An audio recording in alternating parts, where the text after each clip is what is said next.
Welcome back to CryptosRus. I'm George. We're all George. So happy Sunday. Today, let's talk about what to expect this coming week and why Bitcoin is on track for its next leg up as we finish this month of April. So let's do this. Welcome, guys. Bitcoin had a little bit of excitement just now, right before the stream. A little bit higher, 29,700-ish. It went so close to breaking 30,000, okay? And I believe we will break through again. You know why? Because this week we have more banking news in the U.S. I see a lot of people making comments like, George, Bitcoin and crypto is not just secluded in the U.S., right? It's a global thing. I know that. But obviously, what's going on in the U.S. is very important when it comes to inflation, when it comes to rates, when it comes to the strength of the dollar, all of those things, right? And like expected, I told you guys yesterday, I think something will be done today and then will be announced tomorrow. And that's exactly what's happening. First Republic Bank has been seized, basically. FDIC has seized First Republic Bank, and now they're auctioning them off. So you have others like Citizens, JP Morgan, PNC, US Bancorp. They are submitting a bid to buy them out. So this is like a forced buyout, forced merger, probably going buying them pennies on the dollar because they are hemorrhaging right now. Their stock has pummeled, and their deposits, same thing too.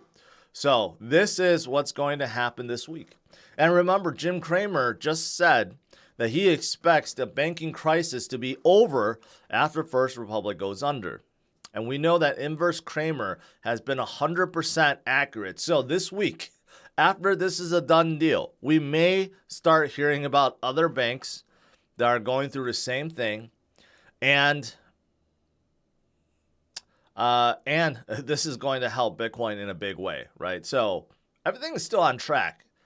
As for bank failures, bank weakness, just distrust in banks, all these things are going to help drive Bitcoin higher, right? So this is still ongoing, and we'll hear more by tomorrow who actually purchased First Republic Bank. Now, the other thing that a lot of people are talking about is the Fed and the upcoming rate hike. That's coming up in about a week or two, right? Elon chimed in saying that all the data points that Chair Powell uses, they're lagging. He says too much latency, but honestly, they're lagging indicators, right? From before. So we're already in a mild recession. The GDP numbers support that, right? But further rate hikes will trigger severe recession, and that's what we don't want, okay? I believe at this point, if Powell keeps raising the rates, we will go deeper into recession.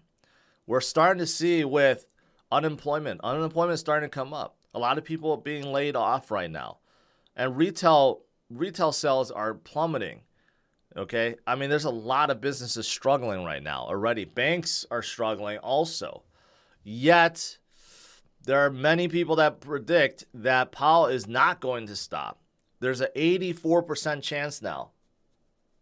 Of course, this is just a guess, but 84% think that come the next FOMC meeting, which is actually, you know what? I was actually wrong. I thought it was like a week or two, but no, it is this coming week. So it is this week, okay?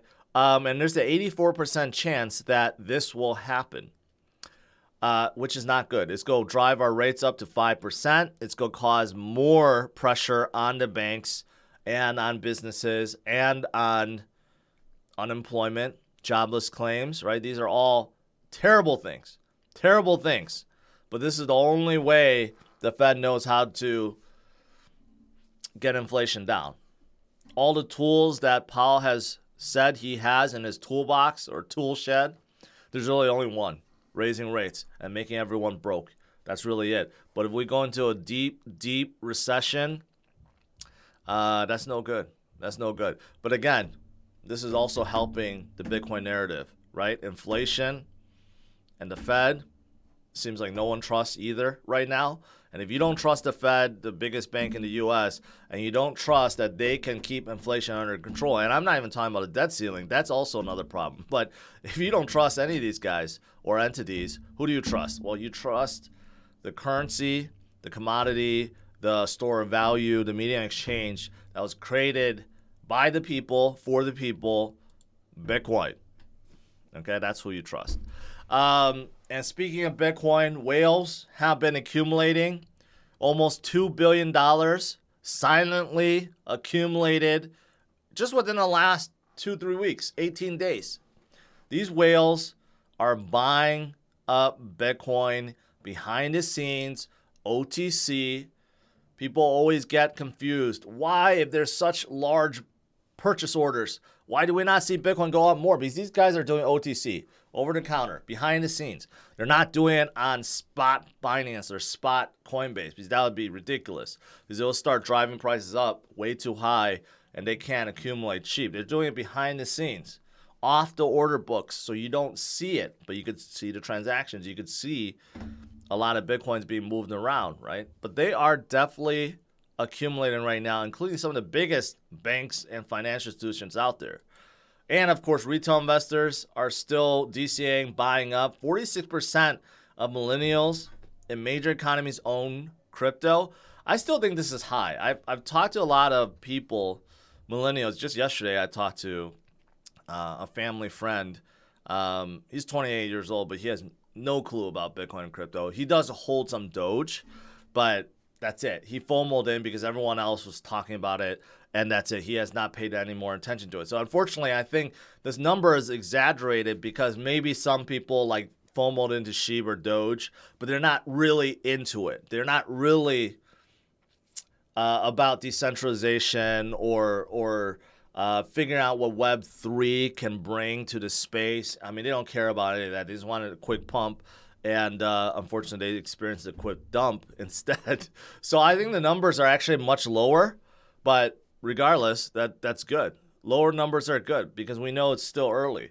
When the numbers are high, when we truly have like 100% of millennials or whatever Gen Z afterwards in Bitcoin and crypto, and when you have everyone else above, from countries to financial institutions to banks, all involved, well, that's when Bitcoin will be above $500,000 and $1 million plus, right? So you don't want that to happen yet. You want to have some time to still DCA and load up before that happens.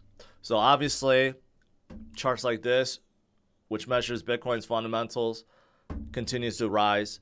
Number of addresses holding at least 0.1 Bitcoin, which is hard. That's still almost $3,000. Some of you guys, you may laugh at this like 0.1 Bitcoin is nothing to me, right? But if you think about it, for a general household, to have 0.1 Bitcoin, that's almost $3,000. Most households on the planet do not have any investments outside of their 401k or retirement fund or Social Security, but most households have zero invested. They have no clue about investments, right? So if you think about it from that perspective also, we're just so early, right? But more and more people will turn to Bitcoin as they learn more about it, or they start hating the government even more, right? So this is what we have to expect short term. Pretty obvious if you look at it, right? What happened in 2019 may be happening right now, right? But overall, we know this is what we'll have to look forward to, right? The next bull top. Where will that take us? 100,000, 150,000, 200,000, 250,000, 300,000, 350,000. There's predictions all over the place. Okay, so we will just have to wait and see. But for sure, we are out of that bottom phase, the crypto winter phase. We are recovering up from that. We have started a new bull cycle. So another reason why we are on track to head higher to another leg. So all pretty positive. Now, speaking of Ethereum, a lot of you guys are Ethereum fans, right? Ethereum's next upgrade will be basically getting them ready to scale. Even though Ethereum did upgrade, made a big switch, and also made unstaking available, right? It still really can't scale at this point. That's why layer 2s like Arbitrum and Optimism and ZK Sync and even Polygon and Phantom and all the other EVM compatible chains out there, the reason why they're so hot is because Ethereum still really can't scale. And that's why congestion is still high. Sometimes it takes $20-$30 to make a transaction, to make a swap, right? It's kind of ridiculous if you think about it. So that is what they're going to start working on, is getting ready for the big upgrade eventually that will include sharding and making Ethereum very, very scalable, right? So that's the next big upgrade. Also, in terms of the unstaking, it seems like 88% of the recent ETH that were unstaked were from exchanges. Okay, makes sense because you think about it, the people that use the centralized exchange the most are the retail investors, the ones that just kind of FOMO'd in and they don't quite know how to use a DEX or even a self-custody wallet. Majority of people watching me right now still don't know how to use a self-custody wallet.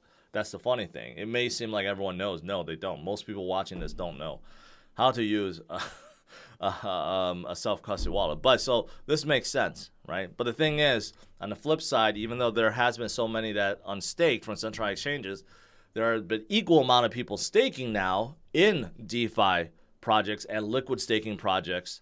That's kind of offsetting that. But as time goes on, hopefully more and more people learn how to use some of these other services, DeFi services. One of the reasons why now I have Aaron helping me create videos for DeFi Fridays so that people can learn more about it. But I could tell people are uninterested in it because they just feel safer or more convenient to use the likes of Coinbase or Binance or Kraken or whoever, right? But one of the ideology, okay, of crypto is that you are your own bank, right? Not your keys, not your crypto. That's what most people don't understand yet.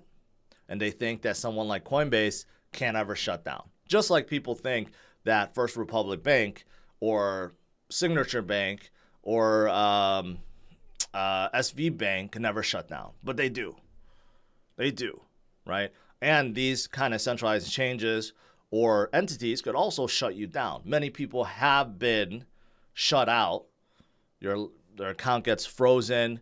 They get removed from the platform. That happens, okay? So as much as I like Coinbase and Binance and everyone else, right? But the whole point is in crypto, you can safeguard your own crypto. You can safeguard your own money. It's personal freedom, financial freedom that no one could take away from you. No one could shut you out and close your account or seize your assets, right? So still very important to learn about how to do that, how to safeguard your own crypto through a self-custody wallet. But with that said, Ethereum, because of how much transactions and congestion there is, still a ton of burning happening. Ethereum is deflationary at this point. There's no question about it. There's more being burned than being minted.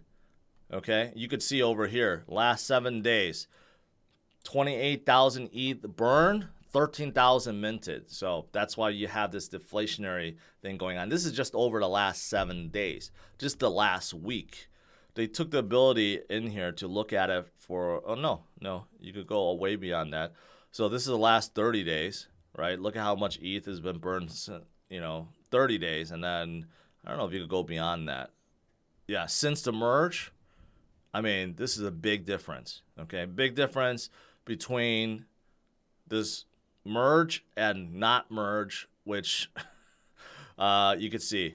If Ethereum stayed being proof of work and had not done the merge and have not implemented burning, it would be at plus 3.35%, which would have released 2.5 million more ETH on the market versus now, and that is minus 125,000 ETH, right? So this is a big difference there.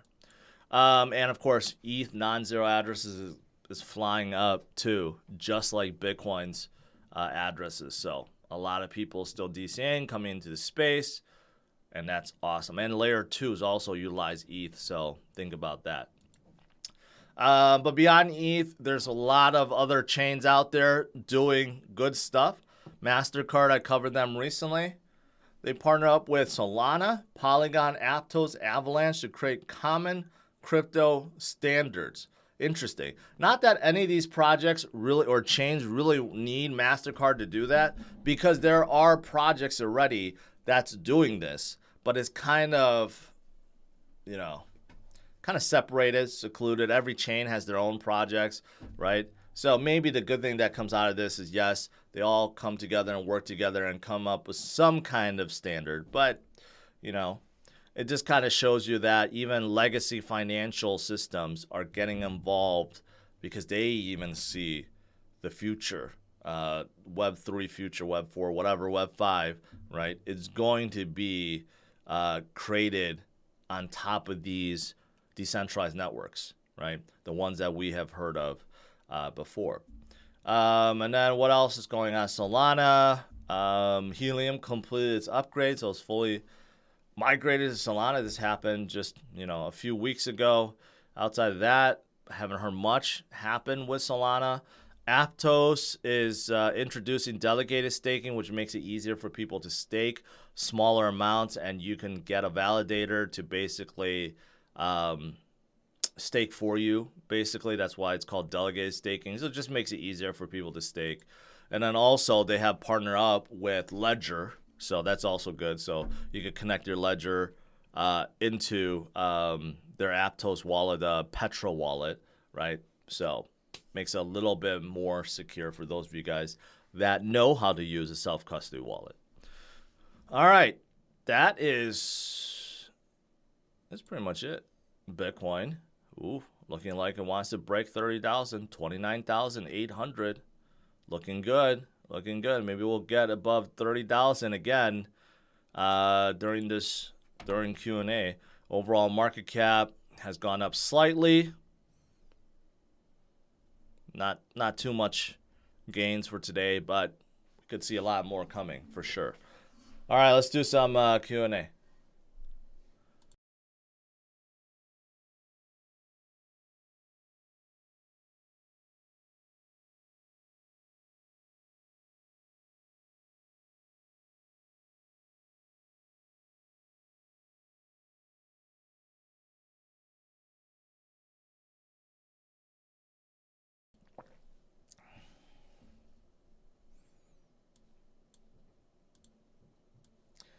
All right, let's see what I missed above.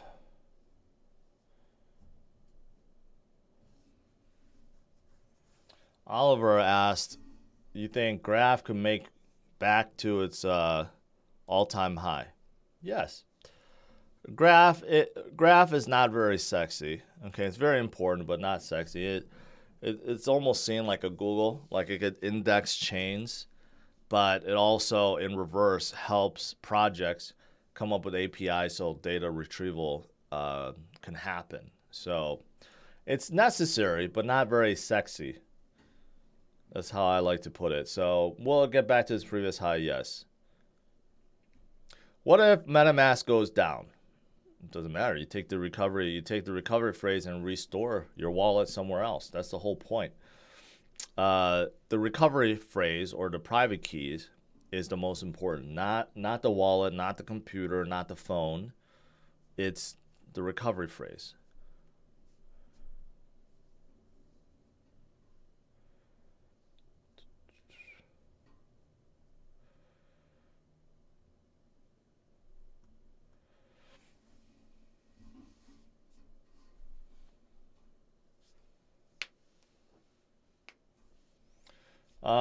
Ape, still good.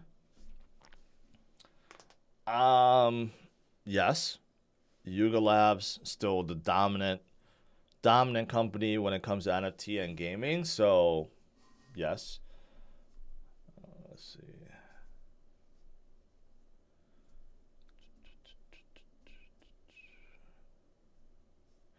Do you think Luxo could be 20 billion next run? Probably not.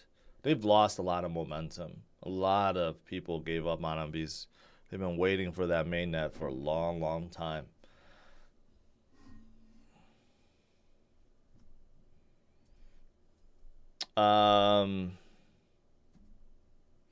Pepe and Wojak are ripping right now. Pepe has gone up crazily. It's like a 300 million market cap now. I don't know about Wojak, but yeah, they're kind of going nutty. Chill and Grill, welcome. Appreciate you being here.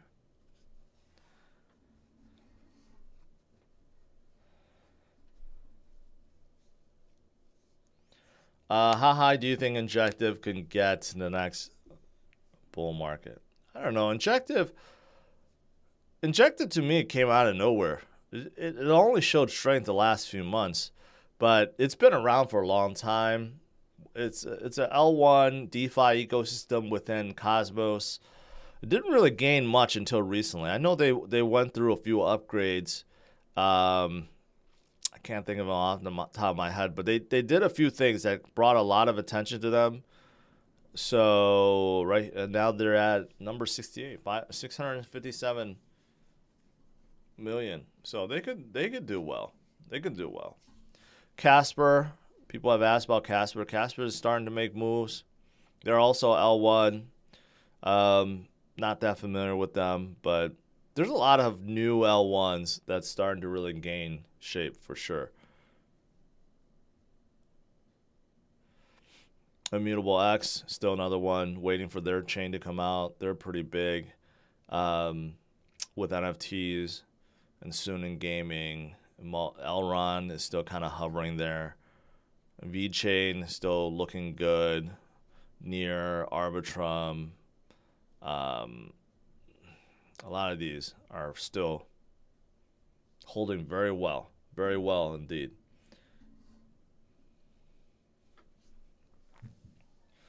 How to check a project's liquidity? Looking for an answer, is not able to find any. Well, if DeFi project, go to DeFi Llama. There's others, but the one I use is DeFi Llama. So this shows all the chains, but you could also look at individual projects and NFTs and stuff like that. But you could click into each one. Let's say you want to look at Arbitrum, and then you'll see GMX, which is their biggest DEX by volume, and TVL it shows, and then Uniswap is in here too, and then you got like Stargate and others.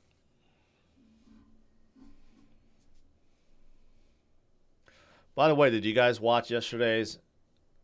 I don't think a lot of people did, but hopefully some of you guys watched yesterday's FOMO pass. I thought the project was interesting. Too early stage at this point. Yeah, there's a lot of work that needs to be done, but you know, I'm glad to see a lot of projects come in, and that's the whole point of the show, to introduce new projects that are still building, bring more into the Web3 ecosystem. So hopefully you guys caught that episode, although the views are quite low.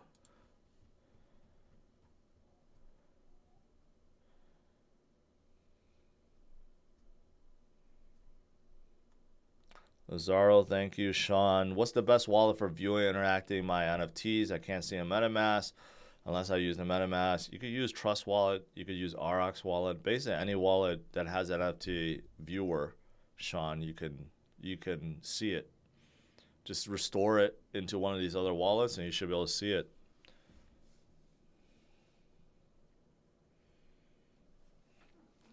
James King, no plans. No plans at all. And I don't think anything of it, to be honest.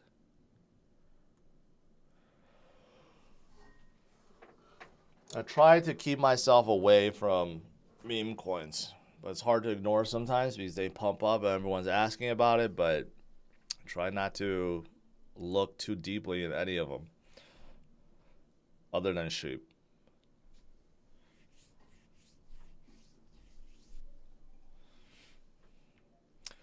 Steven says, I agree with the statistics that millennials holding crypto is 40% too high. 80% of people I talk to know nothing about crypto. That's the thing, yeah.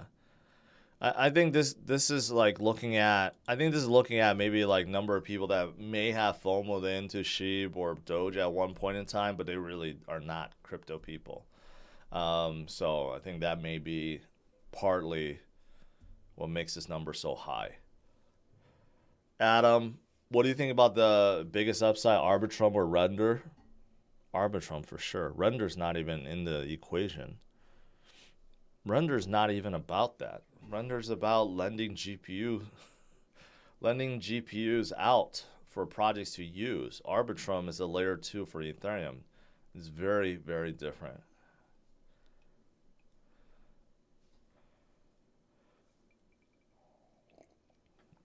Sean, I'd like to meet you someday as well. I got to start planning for that conference. Maybe I got to plan now for 2024. Because every time I plan it, it's like right after the peak and it starts going down. The market goes down. And obviously I don't want to hold a conference when the market's going down. So I should start planning it for next year or something.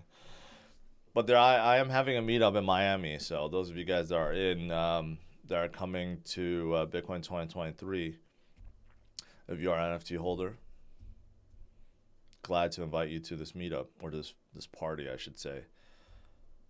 Jermaine, you're welcome. Randy, what do you think about Cadena right now, SafePal? I never used SafePal.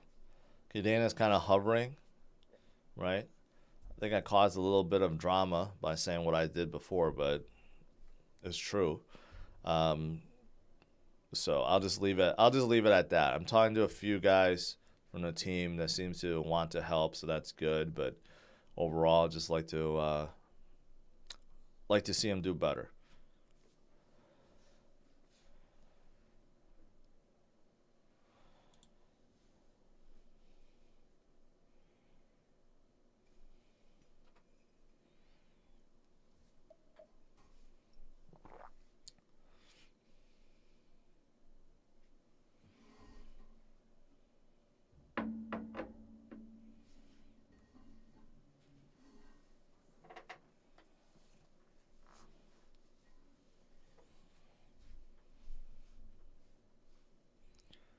Did you see last week tonight? It was on cryptocurrencies. No, I did not. Dump coming next week after a rate hike like always. I don't know. Look at all the rate hikes we had, and maybe that day it dumps, but then the next day it comes right back up, right? And Bitcoin has been going up throughout all these FOMC rate hikes for this year. So I don't know if that's going to be true anymore. Maybe it does the day before or the day of, and then the next day everything just recovers back up again.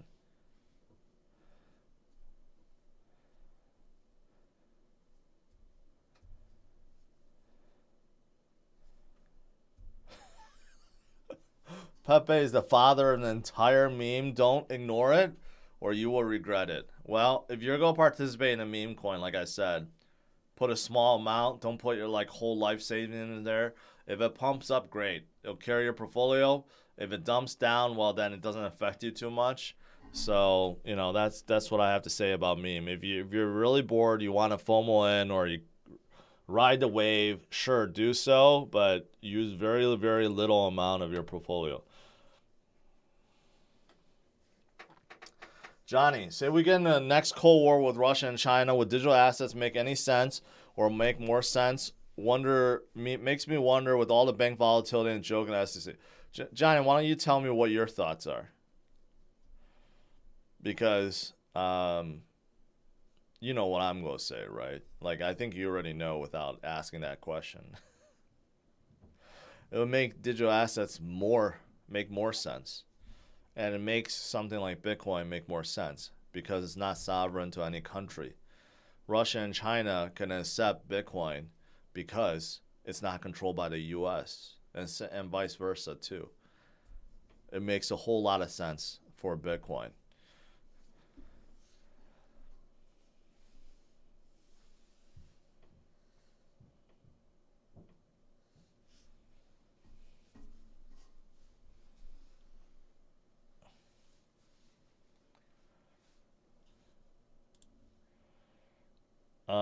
Norman, appreciate it. I'm still waiting for projects to get on board Shibarium. She was definitely the biggest mover of 2021. I think it's the biggest mover of all time in terms of the growth. But you know, now that they are up here and they have their own chain, you know, I'd like to see them actually do something with that. And as for Doge, love to see Elon do something with Doge, because Doge is kind of just dead in the water. I mean, everything's dependent on what Elon does. Basically, Doge has no ambitions to do anything. So I like to see other meme coins, right? If they catch on fire, they become big, great. But do something with that newfound fame and fortune, right? Convert it and do something. I got to ask you guys, are any of you guys doctors or physical therapists or people who work out a lot? I have this nasty nerve pain now that's developing in my inner elbow, like right here. And I haven't worked out, nothing. It's been like this for like a week. I just get like certain positions, especially if I stretch out like this, I get this like crazy nerve pain inside. If you guys know what to do about that, you let me know. It's really painful. It's not a muscle pain. It's not a muscle tear. I have not been working out. It just all of a sudden developed, and now it's just bothering the hell out of me. Yeah, it's like a pinched nerve pain, but I didn't do anything with my arm. Anyways.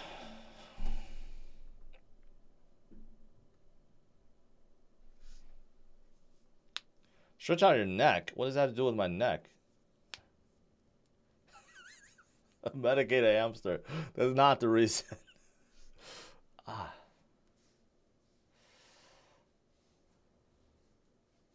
Saga Gather. I've been watching for 2 years. First time typing here. Well, I'm glad you made the switch. Dehydration? It could be.